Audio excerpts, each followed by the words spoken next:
This podcast is supported by patrons. You can find a full list of them in the description of this episode.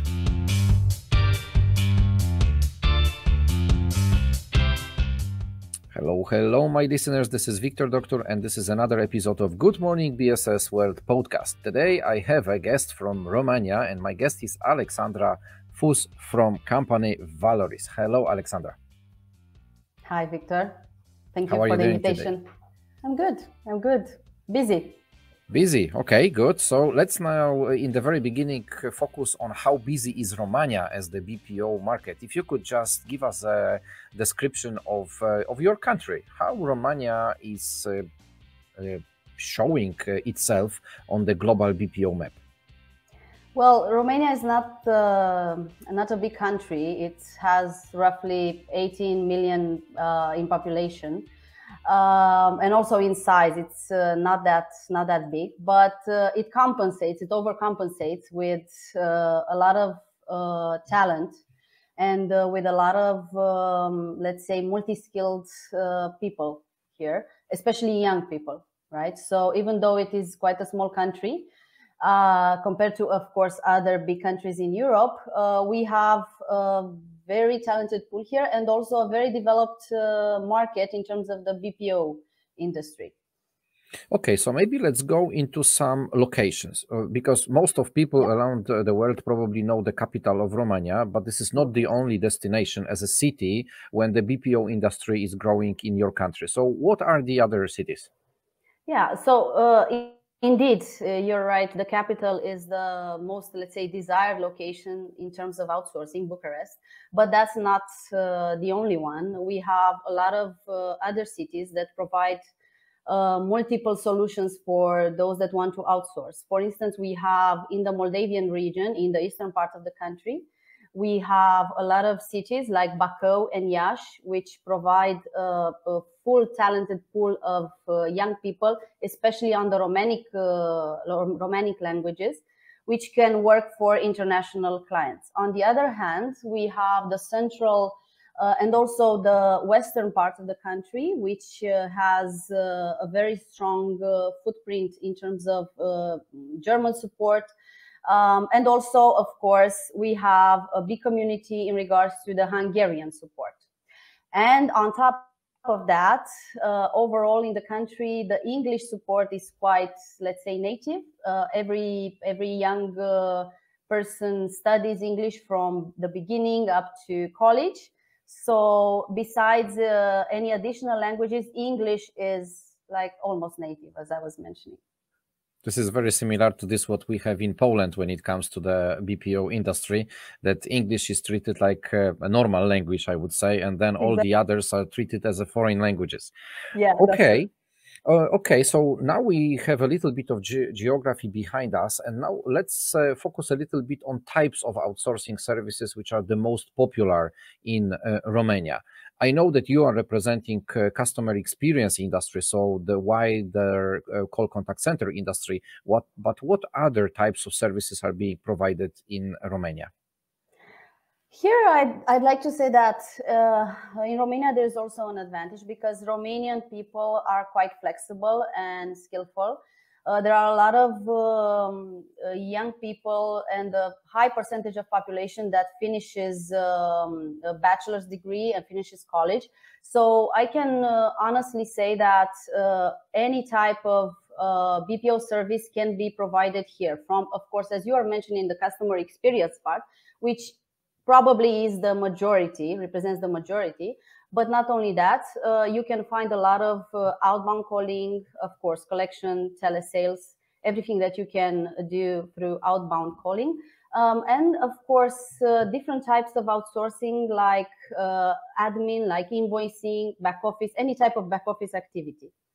So it's quite comprehensive as a market. So it sounds very similar to this, what again is quite, I would say, used to have in the whole Central and Eastern Europe. So services based on languages, services based on finance, accounting, and this kind of area, and probably also the IT area. I heard that Cluj-Napoca is the region which is very popular when it comes to the IT services. Yeah, the IT services are quite, let's say, appreciated in Romania. Indeed, Cluj-Napoca is quite a hub for that, but not only. Also, you have Brașov, also Timișoara. The idea is here that also the government has contributed here with some deductions in taxes in terms of IT professionals, so that of course helps. But I would say that, as generally speaking, Romania is kind of like the little sister of the other countries in Europe because, of course, of the multilingual support that it can provide and skill set, but also because of pricing. Because it being in the Central Eastern Europe, it has a lot of competitive advantage on this area. Yeah, that's very much true. Okay, so now we are somewhere in Romania, and let's go back to the year 2006. In this year, the company named Valoris has appeared very closely to the company named Twitter. So I found out somewhere in the internet that it was the same year where Twitter and Valoris has started its business activities. This is your area. This is your company where you are the operations manager. So let's go a little bit into the details about your business. Where everything has started. So where does the Valoris come from? Well, of course, as you're mentioning, 2006, we had our first customer support activity. Back then, we actually had a talk with Twitter, and we established to take our direct ways, to cover as much of the market as possible. Of course, I'm kidding. Yeah, we started 15 years ago with a team, if I remember correctly, of 5 employees working on an automotive support project. And from that moment to the present, we're currently at around 800 FTEs, covering more than 40 international clients. And we're having more than 10 million interactions per year. So it has been, it has been a crazy ride in these 15 years. They flew by like a couple of seconds, I have to be honest.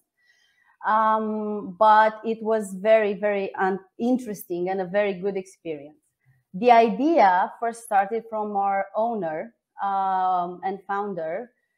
She had a lot of experience beforehand in the customer support area for the automotive industry and also for the telecom industry, both in Romania and abroad, Europe and not only, also Asia. So the dream, of course, was to create a hub where professional contact center services could be provided for any type of company and for any type of need in this specific domain. From that moment on, up until this point, of course, we've covered a lot of that objective, but not only. We've arrived in covering the main objective, which was, as I was mentioning, providing professional services to a lot of international clients. But also, we've started to develop internationally and not only remain local as a local Romanian provider. Okay, so let's now stop a little bit in here. You mentioned customer service hub. Does it mean you have one office in Romania or there are more of them?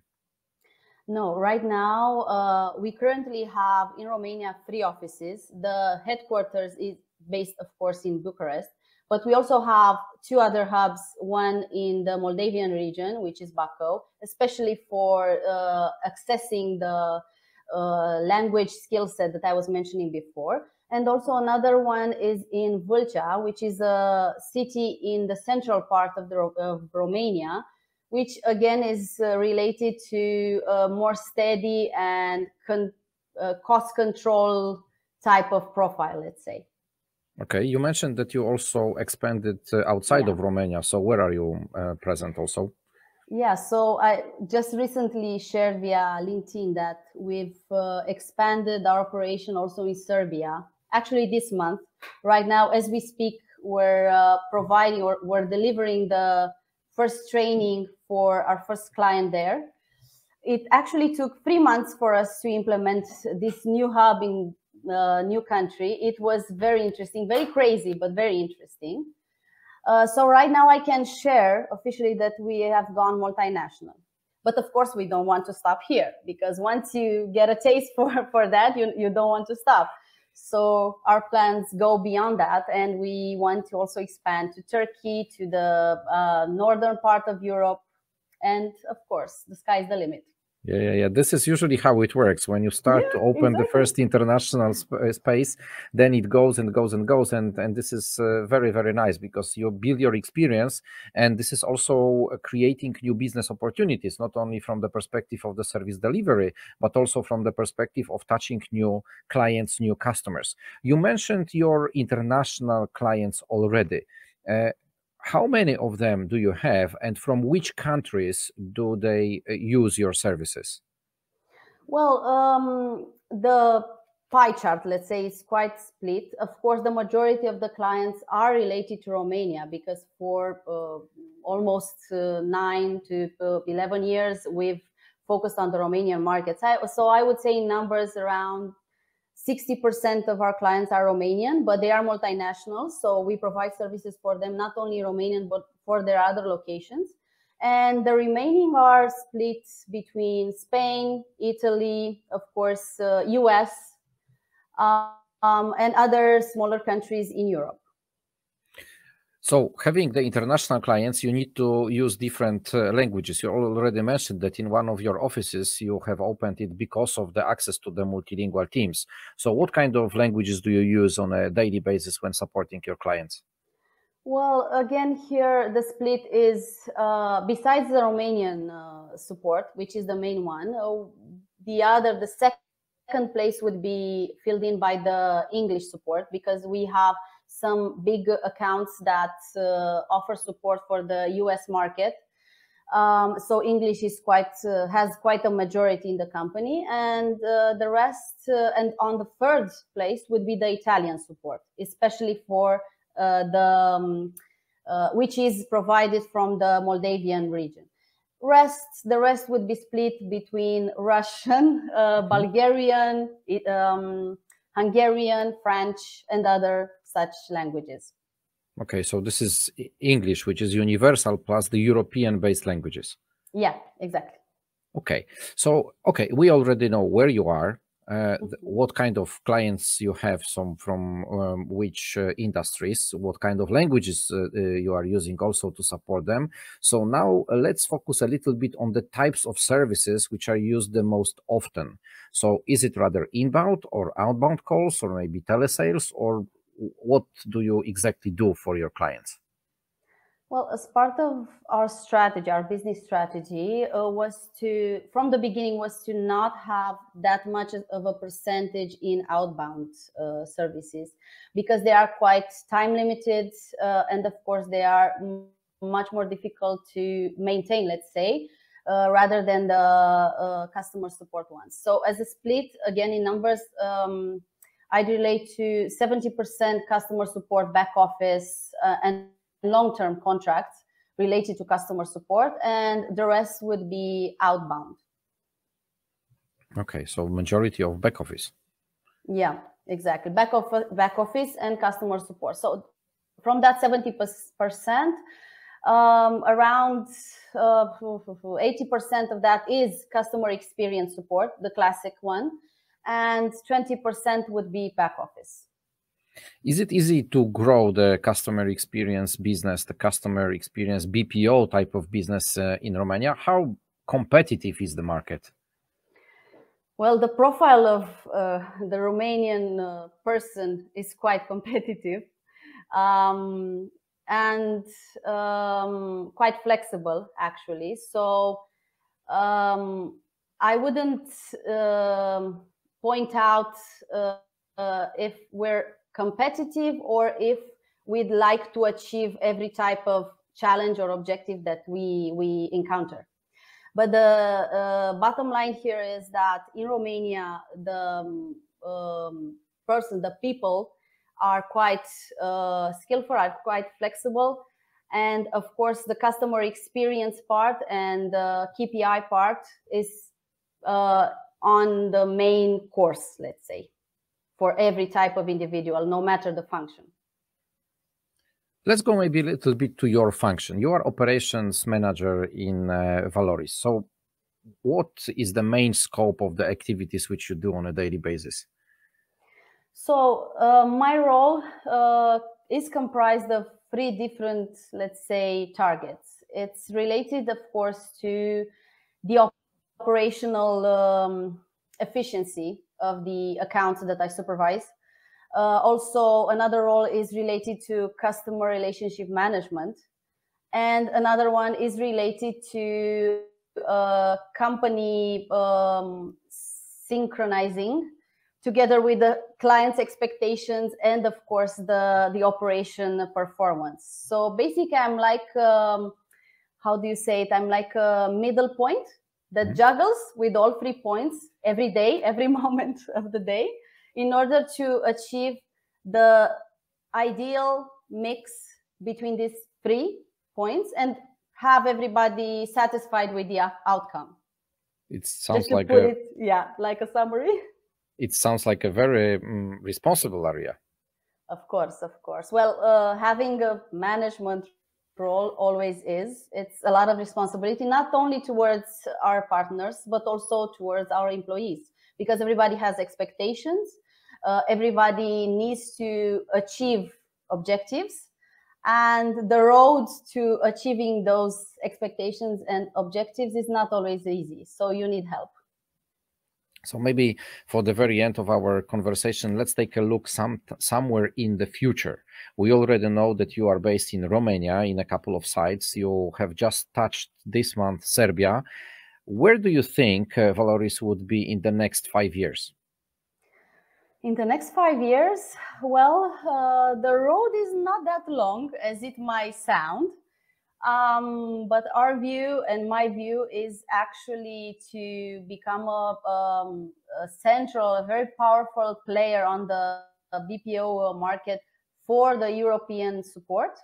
And of course, after that, after securing everything that, let's say, Europe has to offer, to move over to maybe Asia, maybe America, who knows? We can only dream, and there's only a step to that. I'm pretty sure. I heard about some of the organizations, especially from the Balkans BPO industry, that they have started to open their operation centers in US and in India, for example. It was before the pandemic times. I don't know if they are continuing this mission, but yes, there are some examples that European businesses has actually tried this road to grow. Oh, maybe one day you will also open your office in Poland. Oh yeah, that would be great. We've heard a lot of good things about Poland. I've actually talked to a lot of professionals from Poland in the BPO sector. Honestly speaking, compare Poland to Romania. Poland is a much more mature market and a much bigger one. They've been on the BPO industry for, I think, much longer than the Romanian market. So I think they would mix quite nicely, these two elements, right? I heard that there is, maybe there are more, but I heard about one common area which is very similar for Poland and for Romania. And those are those language skills. I heard that Poland and Romania are those two countries in the Central and Eastern Europe where the access to people who speak fluently in different languages is the most easiest in the whole CEE region. That's true. The idea here, especially now after the pandemic, the lesson learned here was that we can access a lot of good skill set in any different region, considering now that the work from home model has been opened quite widely. So in the BPO industry right now, the challenge for BPO companies is actually to provide to outsourcers a complete package of language skill set, of course, with competitive costs. So this is why, from our perspective, a geographical footprint or an expanded geographical footprint actually allows a BPO to provide not only, of course, skillful employees or resources, but also to provide multiple recruitment sources at, let's say, accessible prices. So this is a flexibility, and this is an option that you didn't have before, because it was super costly to open new hubs in other countries, because you needed physical desk and everything. But right now, everything is changed, and you can do that very fast and with quite a normal, let's say, budget in your hand. And this remote work, this home work, this, let's say, hybrid type of work, is it popular in Romania? Yes, it is. I've actually had a discussion last week with my colleague from HR. And in our company, the split between hybrid work, so hybrid work means in our company that we have employees that are in the cities where we have hubs, and they are actually working hybridly, a couple of days on the office and a couple of days of work. And those employees that are in the rest of the country where we don't have hubs, it's actually 50-50. To be more precise, we have in full telework around 55% of the employees, and the rest in the hybrid model. So it's quite settled. It's quite manageable. So 50-50 for how many employees? 800. 800. So 400 people work in the rest of the country, outside of the cities where you have the hubs. Exactly. And believe it or not, a lot of our employees work near the big cities. So a lot of the employees that we have during the pandemic have moved outside their city, the big city where they were living, into smaller ones where they were having their hometowns, or at least in smaller villages where life was easier, let's say, or more quiet. Okay, so I have one remaining question for you, the hardest one, the toughest one. Wow. If somebody wanted to get more details about Valoris, where this person should go to? Well, of course, we have our LinkedIn profile, we have our website. We are basically present everywhere online, on Twitter, on Instagram, even on TikTok, to be honest. Really? So, yeah, exactly. Yeah, you should check it out. We do very funny videos there. I need to do that. Yeah, please. And also they can ping me via LinkedIn anytime, of course, and we can chat about any type of topic. And your webpage is? www.valoriscenter.ro. Okay, thank you very much, Alexandra. It was a very nice chat with you. I got my knowledge about Romania a little bit increased, so thank you very much, and especially about Valoris and your expansion globally. So thank you very much.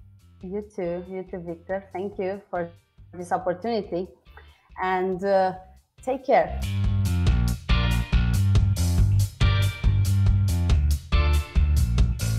And that's it, another story from the BSS world behind us. This time it was focus on Romania, this time it was interview with Alexandra Fus, who was my guest. I hope you enjoyed that, and if yes, why not to give a like, why not to subscribe to this show? And you are already welcomed to listen to another episode of Good Morning BSS World, which is coming to you very, very soon. Bye bye.